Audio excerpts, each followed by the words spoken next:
You're listening to the CyberWire Network, powered by N2K.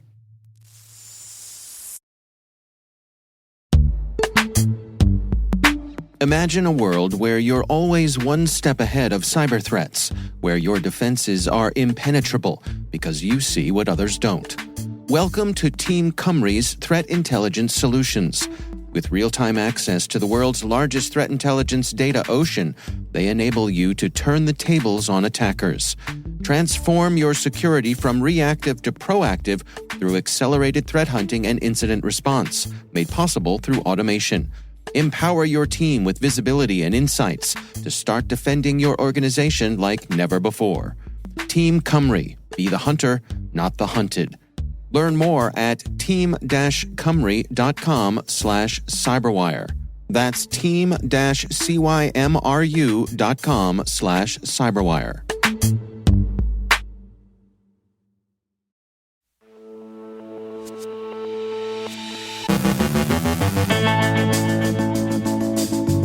NIST cybersecurity framework gets an upgrade. ONCD makes a case against memory-related software bugs. A recent cyber attack targets Canada's Royal Canadian Mounted Police. U.S. dethrones Russia as top target in cyber breaches. Dave Bittner sits down with Caveat podcast co-host Ben Yellen to discuss remedies in generative AI copyright cases and a creative way to deal with your neighbor's music.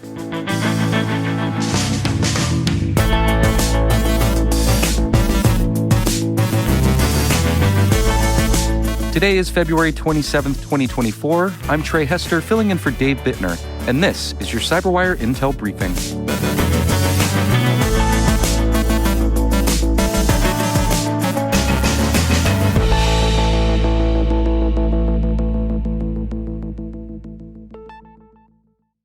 The National Institute for Standards and Technology released version 2.0 of its cybersecurity framework, marking a significant milestone in the ongoing battle against cyber threats.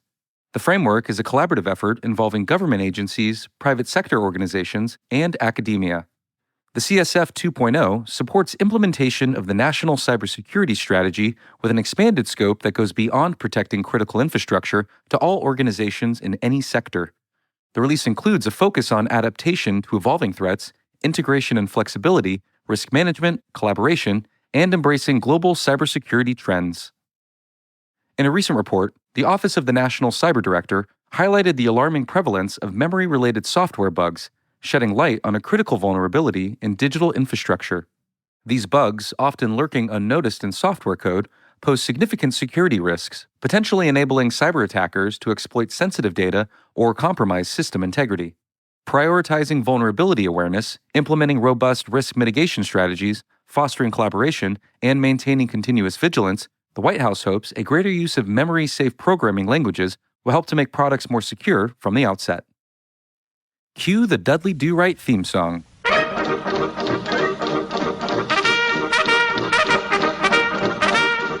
A recent cyber attack targeted Canada's Royal Canadian Mounted Police. The RCMP did not share details on the nature and extent of the attack, saying that it was working with partner Canadian government agencies to, quote, continue assessing the breadth and scope of the security breach and hold those responsible to account, end quote. The RCMP notes that the attack did not impact operations or the safety and security of Canadians. Over the weekend, however, RCMP's website was briefly unavailable. The UK Ministry of Defence faced a significant fine of $443,000 due to an email error exposing Afghan interpreters' identities. The email could have enabled the identification of individuals contacting the British government and seeking to be relocated from the country as the Taliban regained control in 2021. This data was exposed when the Ministry of Defence sent bulk emails using the TO field rather than the BCC field, according to the ICO.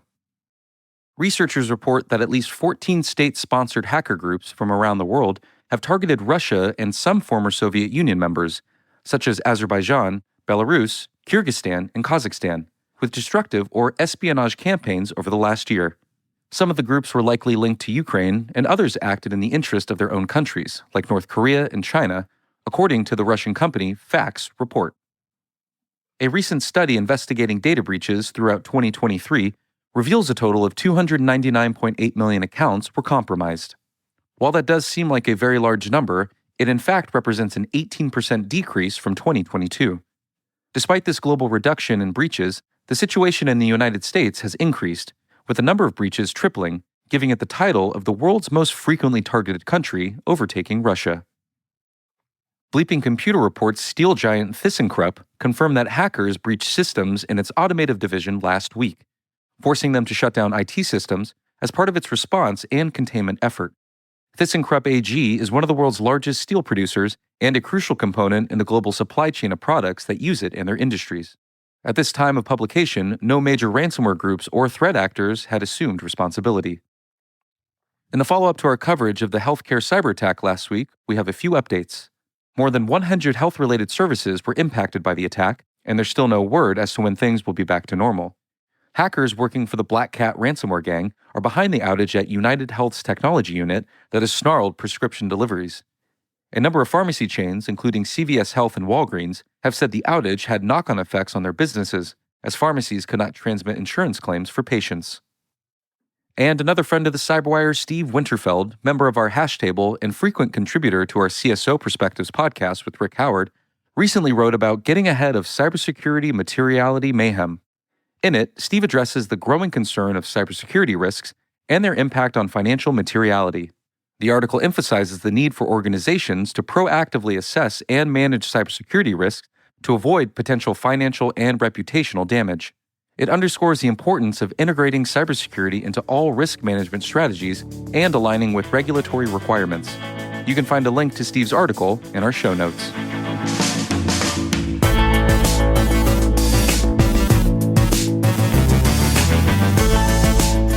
Coming up after the break, we have Ben Yellen, our Caveat podcast co-host and program director at the University of Maryland Center for Health and Homeland Security. Ben discusses remedies in the generative AI copyright cases. Stick around.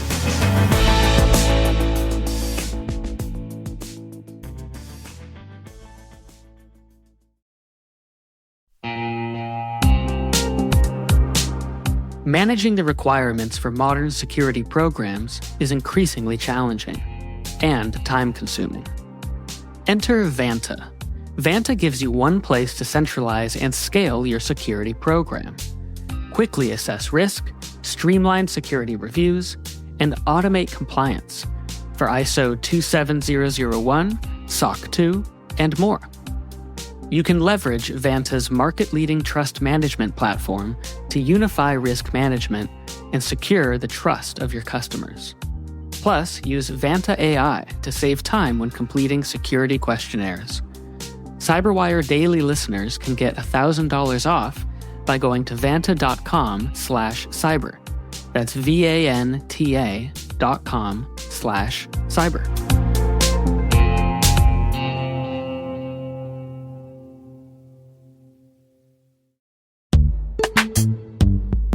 Struggling to secure on-prem apps with modern identity? Don't worry, you're not alone. Join industry leaders from Fortune 500 organizations to secure your apps on any cloud with any IDP, regardless of your environment's complexity. Meet Strata's identity orchestration platform, Mavericks. Say goodbye to the headaches of app refactoring and legacy tech debt. With identity orchestration, you can modernize legacy apps to use MFA or passwordless authentication in a few weeks, migrate from one IDP to another, and so much more without changing the app. No matter your IAM use case, Strata extends the value of your current identity investments. And the best part? You can try it for free today. Visit strata.io/cyberwire to share your biggest identity challenge, and they'll hook you up with a complimentary pair of AirPods Pro. Don't miss out. Visit strata.io/cyberwire.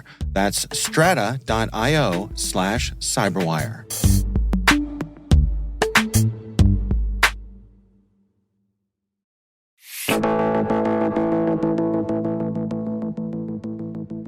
And joining me once again is Ben Yellen. He is from the University of Maryland Center for Health and Homeland Security, and also my co-host on the Caveat podcast. Ben, welcome back. Good to be with you, Dave. So interesting discussion here from the folks over at Lawfare, and they're taking a look at some of the lawsuits against OpenAI and generative AI in general.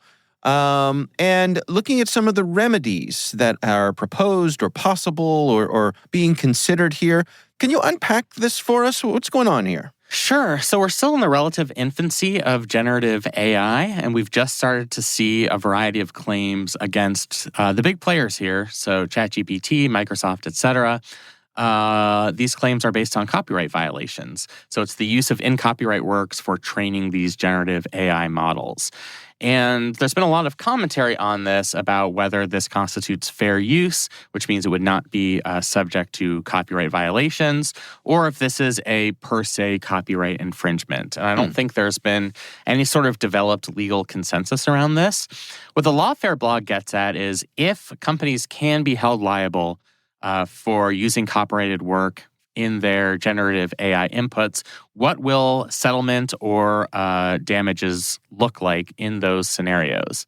So this article brought up three notable potential remedy claims: statutory damages, destruction of models trained on infringing works, and the establishment of regulatory oversight. And they gave a little bit more detail on each of those three claims. So for statutory damages, there could be damages based on violation of copyright management information rules and general copyright infringement.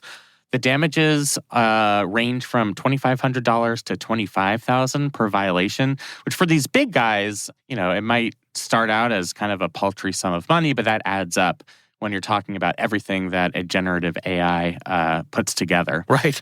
Model destructions. So there are some complaints that are seeking court orders to destroy models trained on these infringing works altogether. There are practical concerns with that, whether you can destroy the model once it's been set up, and just kind of disturbing legal implications about it, especially when we're talking about open source training data. Do we really want models destroyed if they're using open source information, for example?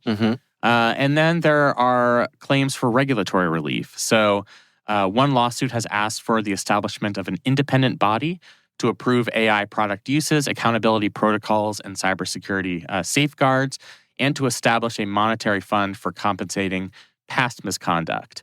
So these are three really interesting potential avenues for remedies for those who feel they have suffered copyright claims.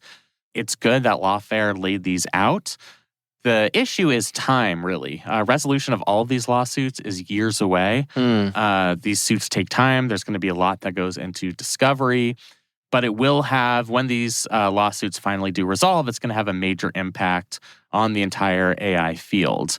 And not just on AI, but this is going to be a revolutionary development in intellectual property law. Yeah. What do you say to folks who are saying that this is the opportunity that we need to reconsider copyright law writ large? I think it's possible that this does serve as that opportunity. It's such a unique case, especially when we're talking about the use of potentially open source data, or where you're unable to determine whether the generative AI spit out something based on copyright infringed material or open source data. So I think this is a ripe area to review copyright restrictions.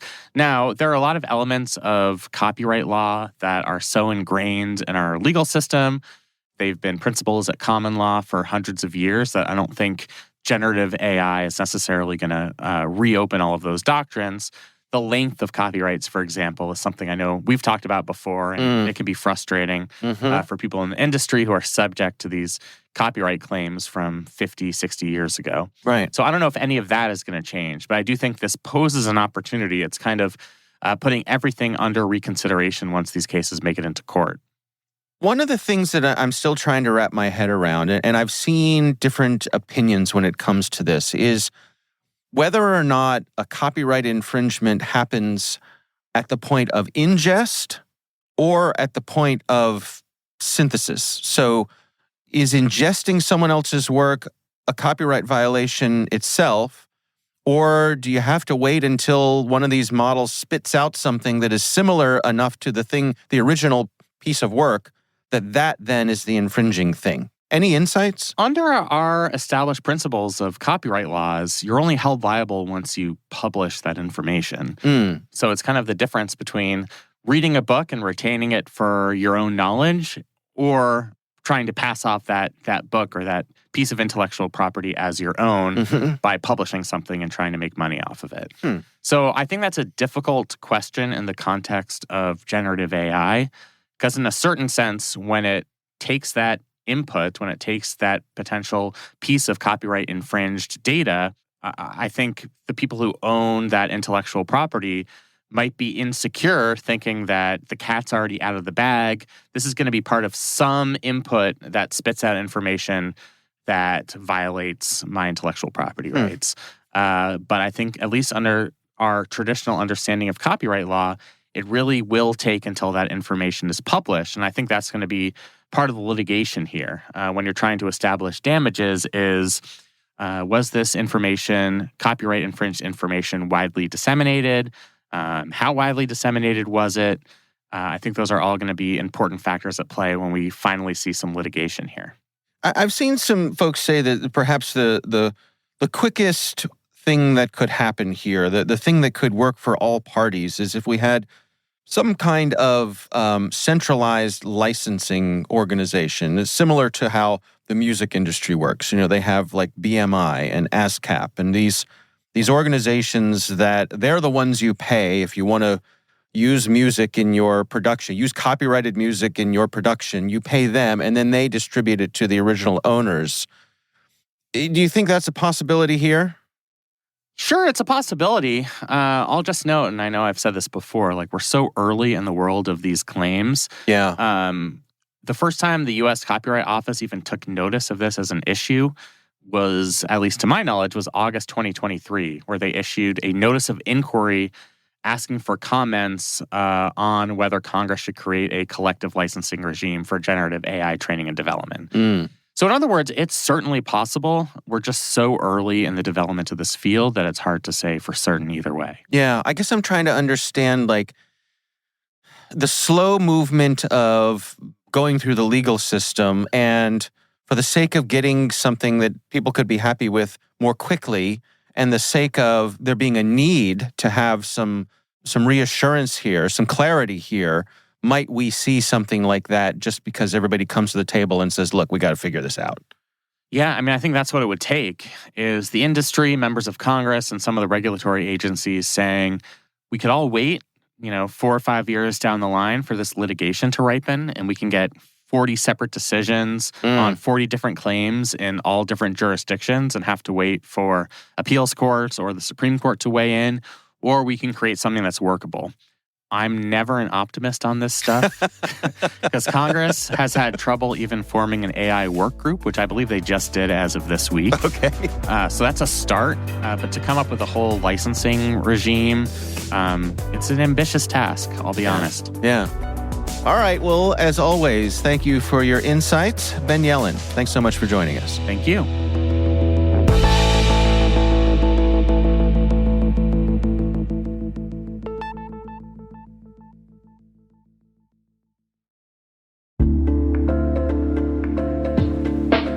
Hey, everybody, I want to take a few minutes here and talk about our sponsor, Splunk. You know, you need to keep operations humming around the clock, but potential disruptions are everywhere. Splunk helps you predict problems and find and fix issues fast so you can reduce risk and ditch downtime. The world's largest enterprises rely on Splunk's unified security and observability platform to become more efficient, resilient, and innovative. With Splunk, you can react quickly, evolve faster, and be ready for anything. Stay ahead of disruptions. Learn more at splunk.com/resilience.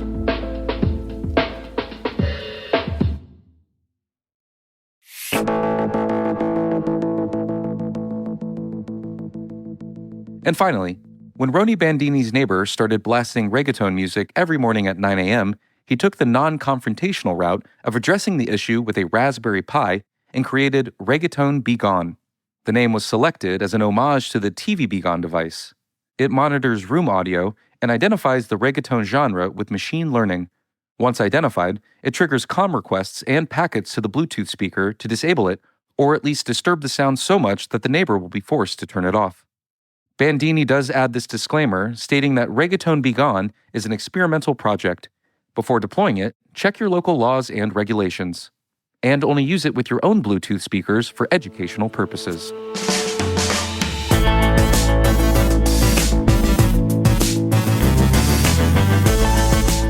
And that's the CyberWire. For links to all of today's stories, check out our daily briefing at thecyberwire.com. We'd love to know what you think of this podcast. You can email us at cyberwire@n2k.com. Your feedback helps us ensure we're delivering the information and insights that help keep you a step ahead in the rapidly changing world of cybersecurity. This episode was produced by Liz Stokes. Our mixer is me, with original music by Elliot Peltzman. Our executive producers are Jennifer Iben and Brandon Karp. Our executive editor is Peter Kilpie, and I'm Trey Hester, filling in for Dave Bittner. Thanks for listening. We'll see you back here tomorrow.